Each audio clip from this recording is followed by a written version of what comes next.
അതേപോലെ നയന രാവിലെ എഴുന്നേറ്റ് പൂജാമുറിയിൽ കയറി പ്രാർത്ഥിക്കുകയൊക്കെ ചെയ്യുകയാണ് കേട്ടോ. അതിനുശേഷം അടുക്കളയിൽ കയറി പാചകം തുടങ്ങുകയാണ്. ആ സമയത്ത് രാവിലെ പ്രസാദം കൊണ്ടുവന്നത് ചെറിയമ്മ നയനയ്ക്ക് കൊടുക്കുന്നു. നയന പറയാണ്, ഞാൻ ഒന്നും കഴിച്ചിട്ടില്ല, എന്തെങ്കിലും കഴിച്ചിട്ട് കഴിക്കാം, അല്ലെങ്കിൽ എനിക്ക് വയറിന് പിടിക്കില്ല എന്ന് പറയുമ്പോൾ, സാറില്ല മോളെ, പ്രസാദം അല്ലേ, കുഴപ്പമൊന്നും ഇല്ല എന്ന് പറഞ്ഞിട്ട് ചെറിയമ്മ നയനയ്ക്ക് കൊടുക്കുന്നുണ്ട്. അങ്ങനെ നയന പ്രസാദം കഴിക്കുന്നുണ്ട് കേട്ടോ. അങ്ങനെ നയനയ്ക്ക് അപ്പൊ തന്നെ എന്തോ വല്ലാണ്ട് തികട്ടി വരുന്നുണ്ടെങ്കിലും അവള് സാരമാക്കാതെ അങ്ങനെ ആദ്യത്തെ പണിയൊക്കെ കഴിക്കുകയാണ് കേട്ടോ. ഈ സമയത്ത് നയനയ്ക്ക് പുറത്തു പോകേണ്ട ഒരു അത്യാവശ്യം വന്നിട്ട് നയന പുറത്തേക്ക് പോവാണ്. അങ്ങനെ ഓട്ടോ ഒന്നും കിട്ടാത്തതുകൊണ്ട് തന്നെ നല്ല വെയിലത്ത് വെയിലത്ത് കൂടി പോയിട്ട് വരികയാണ്. അങ്ങനെ തിരിച്ച് നയന വരുമ്പോഴേക്കും ഏകദേശം ഉച്ച സമയം കഴിഞ്ഞിട്ടുണ്ടായിരിക്കും കേട്ടോ. അപ്പോഴേക്കും ജലജയും ദേവയാനും അവിടെ നിന്ന് പറയുന്നുണ്ട്, തോന്നുമ്പോ പോകാം, തോന്നുമ്പോ വരാം, അങ്ങനെയാണല്ലോ ഇവിടുത്തെ നടപ്പുവശം എന്നൊക്കെ പറയാണ് കേട്ടോ. അപ്പോഴേക്കും ചെറിയമ്മ പറയാണ്, അവളുടെ ഫ്രണ്ടിന്റെ ആവശ്യത്തിനല്ലേ അവൾ പോയത്, അവൾ ഇവിടെ എല്ലാവരും പറഞ്ഞിട്ടല്ലേ പോയത്, പിന്നെന്താ കുഴപ്പമെന്നൊക്കെ ചോദിക്കുകയാണ്. ശേഷം ചെറിയമ്മ പറയണം, മോളെ ഫുഡ് കഴിക്കുക, ഇത്രയും സമയമായില്ലേ കഴിക്കാതിരുന്നുണ്ടെന്ന് പറയുമ്പം നയന പറയാണ്, എനിക്ക് വേണ്ട ചെറിയമ്മേ, എനിക്ക് കഴിക്കണം തോന്നുന്നില്ല, എന്തോ ഒരു വല്ലായ്മ പോലെ എന്ന് പറയാണ്. തല കറങ്ങുന്ന പോലെയൊക്കെ തോന്നുന്നു എന്ന് പറയുമ്പോഴേക്കും ചെറിയമ്മ ഇച്ചിരി വെള്ളം തരാന്ന് പറഞ്ഞിട്ട് കുറച്ച് വെള്ളം കൊണ്ട് കൊടുക്കാൻ കേട്ടോ. ശേഷം മോൾ ഫുഡ് കഴിക്കാത്തോണ്ടായിരിക്കും ഈ തലകറക്കമൊക്കെ, കഴിച്ചു കഴിഞ്ഞാൽ മോക്ക് നന്നാവും എന്നൊക്കെ പറഞ്ഞിട്ട് ചെറിയമ്മ നിർബന്ധിച്ച് നയനയ്ക്ക് ഭക്ഷണം കൊടുക്കാൻ കേട്ടോ. അങ്ങനെ ഭക്ഷണം കുറച്ച് കഴിക്കുമ്പോൾ നയന മതി എന്ന് പറയുന്നുണ്ടെങ്കിലും ചെറിയമ്മ കുറച്ചുകൂടി കഴിക്കുമോളെന്ന് പറഞ്ഞ് കഴിപ്പിച്ചുകൊണ്ടിരിക്കുകയാണ്. അപ്പോഴേക്കും ദേവിയനോടൊന്ന് ചോദിക്കുന്നുണ്ട്, ഇതെന്താ വല്ല കൊച്ചുകുട്ടിയാണോ ഇങ്ങനെ കുത്തിക്കേറ്റ് തിരിക്കാന്, വേണ്ടവരെ കഴിച്ചോളും, നീ ഇങ്ങനെ താങ്ങാൻ നിൽക്കേണ്ട കാര്യമൊന്നുമില്ല ജാനകി എന്ന് പറയുന്നു. അപ്പോഴേക്കും ചെറിയമ്മ പറയാണ്, ഈ വീട്ടിലേക്ക് കയറി വന്ന ആദ്യത്തെ മരുമോളാണ് അവൾ, അവളെ നോക്കേണ്ട കടമ എനിക്കുണ്ട്, നിങ്ങൾക്ക് ആർക്കും ഇല്ലെങ്കിലും ഇവളെന്റെ സ്വന്തം മോളെ പോലെയാണോ എന്ന് പറയുന്നു. അപ്പോഴേക്കും മുത്തശ്ശിയും പറയാണ്, അതെ, ജാനകിക്ക് എന്നും നല്ല മനസ്സാണ്, അവൾക്ക് നല്ല മനസ്സ് ഉള്ളവരുമായിട്ട് പെട്ടെന്ന് നടക്കാൻ സാധിക്കുമെന്ന് പറയുന്നു. അപ്പോഴേക്കും ജലജയും ദേവയാനും ചോദിക്കുകയാണ്, അപ്പൊ എന്നാ ഞങ്ങൾക്ക് നല്ല മനസ്സല്ലേന്ന് ചോദിക്കുമ്പോൾ മുത്തശ്ശിയും പറയുന്നു, അതാണല്ലോ ഇവിടെ കണ്ടുകൊണ്ടിരിക്കുന്നത് എന്നൊക്കെ പറഞ്ഞ് അവരെ കളിയാക്കുന്നുണ്ട് കേട്ടോ. അങ്ങനെ പെട്ടെന്ന് തന്നെ നയനയ്ക്ക് ഛർദ്ദിക്കാൻ വരുന്ന പോലെ തോന്നിയിട്ട് നയന വാഷ് ബേസിനിലേക്ക് ഓടിപ്പോയി ഛർദ്ദിക്കാണ്. ജാനകി പുറകെ പോയി പുറം തടവി കൊടുക്കുന്നുണ്ട്. അപ്പൊ തന്നെ നയനയ്ക്ക് നല്ല തലയുറ്റിൽ പോലെ തോന്നുന്നുണ്ട് കേട്ടോ. പെട്ടെന്ന് നയനെ സെറ്റിലേക്ക് കൊണ്ടുവന്ന് പിടിച്ചിരുത്താണ് കേട്ടോ ജാനകി. എന്ത് പറ്റി മോളെ എന്നൊക്കെ പറഞ്ഞിട്ട് മുഖത്തേക്ക് വെള്ളമൊക്കെ തടവി കൊടുക്കുന്നുണ്ട്. അങ്ങനെ കുറച്ചൊരു വെള്ളം കൊടുക്കാൻ പറയുന്നുണ്ട്. അപ്പോഴേക്കും അവിടുന്ന് എല്ലാവരും ഓടി വരുന്നുണ്ട് കേട്ടോ. നവ്യ അവിടെ ഉണ്ടാവും. അങ്ങനെ നവ്യയും മുത്തശ്ശനും അതുപോലെ തന്നെ ദേവയാനിയും ജലജയും അങ്ങനെ എല്ലാവരും അങ്ങോട്ടേക്ക് വരികയാണ്. വന്നതിന് ശേഷം എന്ത് പറ്റിയെന്ന് ചോദിച്ച് എല്ലാവരും ഇങ്ങനെ തടവുന്നുണ്ട്.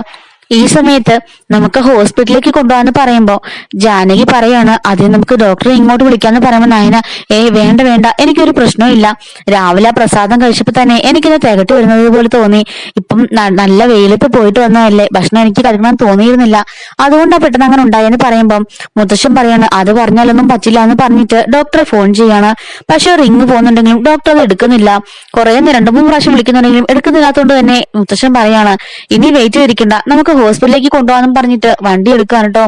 അങ്ങനെ ജാനകിയും ദേവയാനിയും മുത്തശ്ശിയും ജലജയൊക്കെ കൂടിയിട്ട് അവളെയും കൊണ്ട് ഹോസ്പിറ്റലിലേക്ക് പോകുന്നു. അങ്ങനെ ഹോസ്പിറ്റലിൽ പോയിട്ട് ഇതുപോലുള്ള ഇതൊക്കെ പറഞ്ഞു കഴിയുമ്പം ഡോക്ടർ പറയാണ്, ഒന്ന് ചെക്കപ്പ് ചെയ്യണം വരുമെന്നും പറഞ്ഞിട്ട് യൂറിൻ എടുത്തോണ്ട് വരാൻ പറയണം. അങ്ങനെ യൂറിൻ ടെസ്റ്റ് ചെയ്യുന്നു. യൂറിൻ ടെസ്റ്റ് ചെയ്തതിനു ശേഷം എല്ലാവരും ആ ഒരു ഡോക്ടറിന്റെ മുറിയിൽ ഈ പോയവര് മൊത്തം തടിച്ചുകൂടി നിൽപ്പുണ്ട് കേട്ടോ. അപ്പോഴേക്കും നയനാനെ ഇങ്ങനെ യൂറിനൊക്കെ കൊടുത്ത് ടെസ്റ്റ് റിപ്പോർട്ട് വരാൻ വേണ്ടി എല്ലാവരും വെയിറ്റ് ചെയ്ത് നിൽക്കുകയാണ്.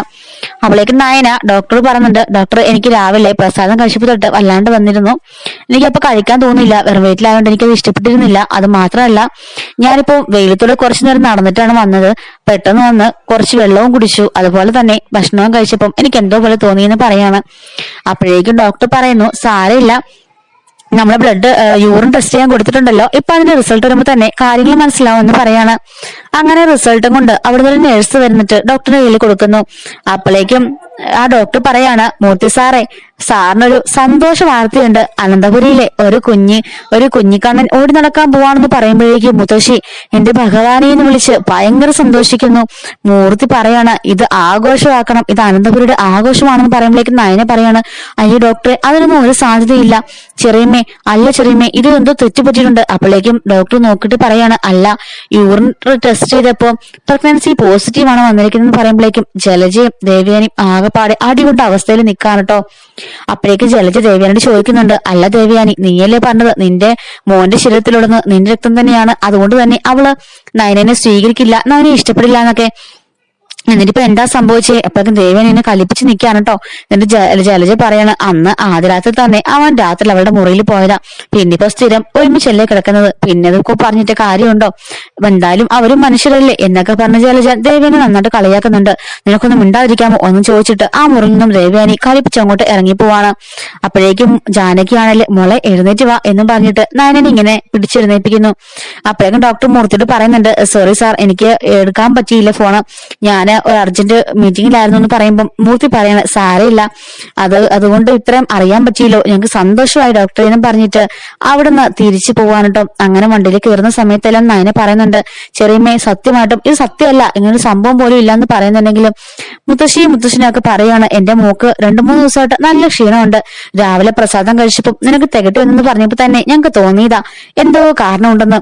ചെറിയമ്മ പറയാണ്, ഞാൻ അപ്പൊ തന്നെ അമ്മയോട് പറഞ്ഞിരുന്നു, നിന്റെ മുഖത്ത് നല്ല വിളർച്ചയുണ്ട്, നിനക്ക് ഓക്കാനിക്കാൻ വരുന്നുണ്ടെന്നുള്ള കാര്യം. അങ്ങനെ ഭയങ്കര സന്തോഷത്തിൽ ജാനകി പറയാണ് കേട്ടോ. പക്ഷെ ദേവയാനിക്കാണെങ്കിൽ ആ ഒരു കലിപ്പ് അങ്ങോട്ട് മാറുന്നില്ല. അങ്ങനെ അനന്തപുരിലേക്ക് ചെന്ന് കയറുമ്പോഴേക്കും നിൽക്കുന്നു പറഞ്ഞിട്ട് ജാനകി ഓടിച്ചെന്നത് നിലവിളക്കുമായിട്ട് വന്ന് നയനനെ ഇങ്ങനെ ഒഴിഞ്ഞൊക്കെ ഇടുന്നുണ്ട് കേട്ടോ.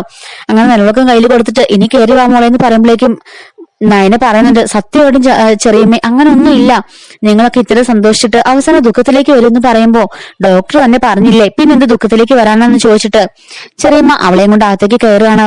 അപ്പോഴേക്കും നയനയും ചെറിയമ്മ അകത്തേക്ക് കയറിപ്പോകുമ്പോഴേക്കും അവിടെ എന്നിട്ട് മുത്തശ്ശി പറയാണ്, ദേവയാനി എനിക്കൊന്ന് സംസാരിക്കാനുണ്ട്. എന്നിട്ട് പറയാണ്, ദേവയാനി നിനക്കറിയാലോ നിനക്കൊക്കെ മക്കളുണ്ടായപ്പോ ഞാൻ എന്തുമാത്രം സന്തോഷിച്ചിരുന്നു, അതിനേക്കാൾ ഇരട്ടി സന്തോഷമാണ് എനിക്ക് എന്റെ കൊച്ചുമക്കളെ കാണാൻ പോകുമ്പോ. ഇനി നമ്മുടെ വീട്ടിലേക്ക് ആദ്യമായിട്ട് ഉണ്ടാകാൻ പോകുന്നത് നവ്യയുടെ മോനല്ലെന്ന് തെളിഞ്ഞല്ലോ. ഇനിയിപ്പോ ഉണ്ടാവാൻ പോകുന്നത് നയനയുടെ കുട്ടിയാണ്, നവ്യ ഗർഭിണിയല്ലെന്ന് നമുക്ക് എല്ലാവർക്കും മനസ്സിലായതല്ലേ. അതുകൊണ്ട് തന്നെ മൂത്ത മരുമകളുടെ കുട്ടിയായിരിക്കണം ഇവിടെ ആദ്യം ഉണ്ടാവേണ്ടത്, അതായത് നമ്മുടെ ആദർശ് മോൻ. അതുകൊണ്ട് തന്നെ എല്ലാവരും വളരെ സന്തോഷത്തിൽ വേണം അവളെ നോക്കാനായിട്ട്, അവളെ രാജകുമാരി പോലെ നമുക്ക് കൊണ്ടു നടക്കണം എന്നൊക്കെ പറയണം. ദേവനെ ഉണ്ടാ നിൽക്കുമ്പം മുത്തശ്ശൻ പറയാണ്, നിന്റെ മനസ്സിലുള്ളതൊക്കെ എന്താന്ന് എനിക്കറിയാം, നീ ഇപ്പോളെ മരുമകളായിട്ടല്ല നിന്റെ മകളായിട്ടും നിന്റെ കൊച്ചുമോനെ വയറ്റിൽ ചുമക്കുന്നവളായിട്ടും വേണം കാണാൻ. അതുകൊണ്ട് തന്നെ ഇനി മുതൽ എല്ലാ കാര്യങ്ങളും നീ അവളെ ശ്രദ്ധിക്കണം, അവളെ ഇനി മാനസികമായി വിഷമിപ്പിക്കാൻ പാടില്ല എന്നൊക്കെ ദേവയാനി പറഞ്ഞ് മനസ്സിലാക്കുന്നുണ്ട് കേട്ടോ. അങ്ങനെ ദേവയാനിയും അതൊക്കെ കുറച്ചൊക്കെ അക്സെപ്റ്റ് ചെയ്യുന്ന ഒരു അവസ്ഥയിലേക്ക് എത്തുന്നുണ്ട്. അങ്ങനെ മുത്തശ്ശൻ അകത്തേക്ക് കയറി പോവാണ് കേട്ടോ. ഞാനടുത്തേക്ക് എന്ത് പറയണ, മോളെ റെസ്റ്റ് ചെയ്യണം, മോളെ ഒന്നുകൊണ്ട് വിഷമിക്കേണ്ട, മോളുടെ എല്ലാ കാര്യങ്ങളും ദേവയാനും ഈ വീട്ടിലുള്ള എല്ലാവരും നോക്കിക്കോളും എന്നൊക്കെ പറയുന്നുണ്ട് കേട്ടോ. അപ്പോഴേക്ക് നവ്യ മനസ്സിലാലോചിക്കുകയാണ്, ഇവർ തമ്മിൽ ഇത്രയ്ക്കും അടുപ്പത്തിലായോ?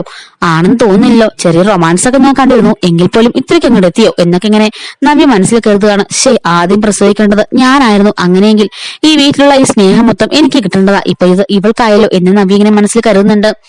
ഇതേ സമയത്ത് തന്നെ ഈ വിവരങ്ങളെല്ലാം ചെറിയമ്മ വിളിച്ച് ആദർശനെ അറിയിക്കുന്നുണ്ട് കേട്ടോ.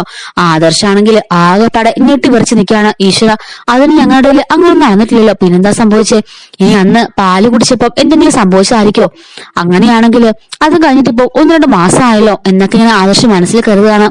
ആദർശിന് അവിടെ ഇരിപ്പുറപ്പില്ലാതെ അപ്പോൾ തന്നെ ഓഫീസിൽ നിന്ന് ഇറങ്ങി നേരെ വീട്ടിലേക്ക് വരണം കേട്ടോ. അങ്ങനെ വീട്ടിലേക്ക് ഓടി വരുന്ന ആദർശനെ കണ്ടിട്ട് ചെറിയമ്മ പറയാണ്, ദേ നമ്മുടെ ആദർശമോൻ വന്നു, അവനൊരു സന്തോഷം കണ്ടില്ലേ, ചീറി പാഞ്ഞാ വരുന്നേ, ഓടി വാ മോനെ എന്ന് പറഞ്ഞിട്ട് ചെറിയമ്മ വിളിച്ചു കയറ്റുകയാണ്. അപ്പോഴേക്കും ദേവയാനി ആ സോഫയിൽ ഇരുന്നിട്ട് ആദർശനെ ഇങ്ങനെ രൂക്ഷമായിട്ട് നോക്കുന്നുണ്ട് കേട്ടോ. കാരണം താനിപ്പം നയമായിട്ട് അങ്ങനെ മിണ്ടലൊന്നും ഇല്ല, അങ്ങനെ സ്നേഹമൊന്നും ഇല്ല, ഒരിക്കലും അവളെ സ്നേഹിക്കില്ല എന്നൊക്കെയാണല്ലോ ആദർശ് ദേവയാനോട് പറഞ്ഞിരുന്നത്.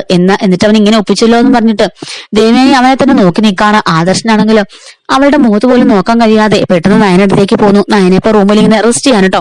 നയനടുത്തേക്ക് ഓടി ചെന്നിട്ട് ആദർശ് കഥ അടക്കുകയാണ്. എന്നിട്ട് ചോദിക്കുകയാണ്, നയന ഞാൻ ഈ കേട്ടതൊക്കെ സത്യമാണോ?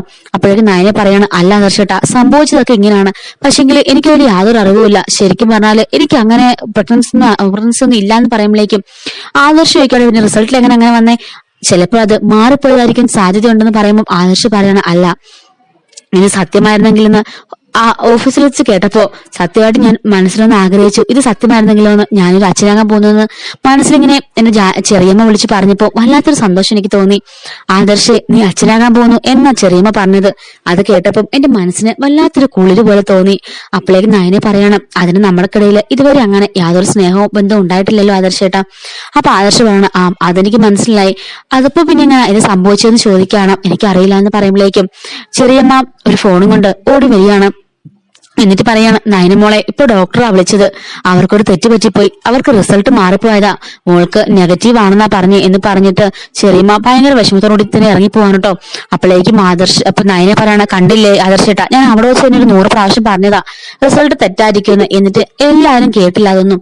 എല്ലാരും എനിക്ക് ഗർഭമാണെന്ന് പറഞ്ഞിട്ട് ഈ വീട്ടിലെ ആഘോഷമാക്കി എന്നെ കൊണ്ടുവരാമെന്ന് പറയുമ്പോഴേക്കും ആദർശ് പറയണം, അത് സാറില്ലടോ, താൻ വിഷമിക്കണ്ട, അത് നമുക്ക് എത്രയും പെട്ടെന്ന് ആക്കാം എന്ന് പറയുന്നു. അപ്പോഴേക്കും നയനെ ചോദിക്കാണ്, എന്താ പറഞ്ഞേ? ആദർശ് ഒന്നും ഇല്ലാന്ന് പറഞ്ഞിട്ട് ആദർശ് ചിരിച്ചുകൊണ്ട് താഴേക്ക് ഇറങ്ങി പോന്നിട്ടോ. അപ്പോഴേക്കും മുത്തശ്ശിയൊക്കെ ആകെ പറഞ്ഞിങ്ങനെ വിഷമിച്ച് നിൽക്കാണ്, എനിക്ക് ഗർഭമൊന്നും ഇല്ലെന്ന് അറിഞ്ഞിട്ട്. അപ്പോഴേക്കും മുത്തശ്ശൻ പറയാണ് ആദർശിനോട്, ആദർശേ ഇപ്പൊ നിങ്ങൾ തമ്മിലുള്ള ബന്ധം എങ്ങനെയാണെന്ന് ഞങ്ങൾക്ക് അറിയില്ല, പക്ഷെ ഞാനൊരു കാര്യം പറയാം, എണ്ണി 10ാം മാസം ഇവിടെ ഒരു കുഞ്ഞിക്കാല് എനിക്ക് കാണണം, എനിക്കതിപ്പോ വലിയൊരു ആഗ്രഹമാണ്. കണ്ണടയ്ക്കുന്നതിന് മുമ്പ് നിങ്ങളുടെ എല്ലാവരും കുഞ്ഞുങ്ങളെയും കൂടെ കയ്യിലേറ്റിട്ട് വേണം പോകാനെന്ന് ഇവളെനിക്കൊരു ആഗ്രഹം പറഞ്ഞു, അത് തന്നെയാ എന്റെയും ആഗ്രഹം എന്ന് മുത്തശ്ശൻ പറയുന്നു. അപ്പോഴേക്കും ആദർശ് ഇങ്ങനെ ചിരിച്ചുകൊണ്ട് നിൽക്കാണ് കേട്ടോ. എന്നിട്ട് ജാനകി പറയാണ്, കേട്ടോ, ഇവൻ നയനോട് ഭയങ്കര ദേഷ്യമൊക്കെ കാണിച്ചിട്ട് വന്നില്ലേ, എന്നിട്ട് ഇവനോട് ഞാന് നയനെ പ്രഗ്നന്റ് ആണെന്ന് വിളിച്ച് പറഞ്ഞപ്പോ എന്തൊരു എക്സൈറ്റ്മെന്റ് എന്നറിയാവോ, സന്തോഷത്തിലാണെന്ന് അറിയാവോ എന്ന് ചോദിക്കുകയാണ്. അപ്പോഴേക്കും ദേവ്യാനി ഇങ്ങനെ ആകെപ്പാട് കലിപ്പിച്ച് നിൽക്കാൻ കേട്ടോ. അങ്ങനെ എല്ലാവരോടും പിരിഞ്ഞു പോയി കഴിയുമ്പോൾ ദേവ്യാനി പോയിട്ട് ആദർശനോട് ചോദിക്കുകയാണ്, അല്ല എന്താ മോനെ ഉദ്ദേശം, നീയല്ലേ പറഞ്ഞത് അവളെ എപ്പോഴെങ്കിലും ഇവിടുന്ന് അടിച്ചിറക്കുമെന്ന്, എന്നിട്ടിപ്പോ അവളുടെ കൊച്ചിന്റെ അച്ഛനാവ നടക്കുവാണോ നീ എന്ന് ചോദിക്കുമ്പോൾ ആദർശ് പറയാണ്, അമ്മേ അവളെന്റെ ഭാര്യയല്ലേ, ഈ വീട്ടിലെ മരുമകളല്ലേ, എനിക്കങ്ങനെ അടിച്ചിറക്കി വിടാൻ പറ്റുമോ എന്ന് ചോദിച്ചിട്ട് ആദർശ് മുകളിലേക്ക് കയറി പോകുമ്പോൾ ദേവ്യാനാണെങ്കിൽ ആകെപ്പാട് അടികൊണ്ട് അവസ്ഥയിൽ നിൽക്കുകയാണ്. തന്റെ മോൻ തന്റെ കൈവിട്ട് പോവാണോ എന്ന് ഓർത്തിട്ട് ദേവേനെ ഇങ്ങനെ വിഷമിച്ച് നിൽക്കാണോ ചെയ്യുന്നത്.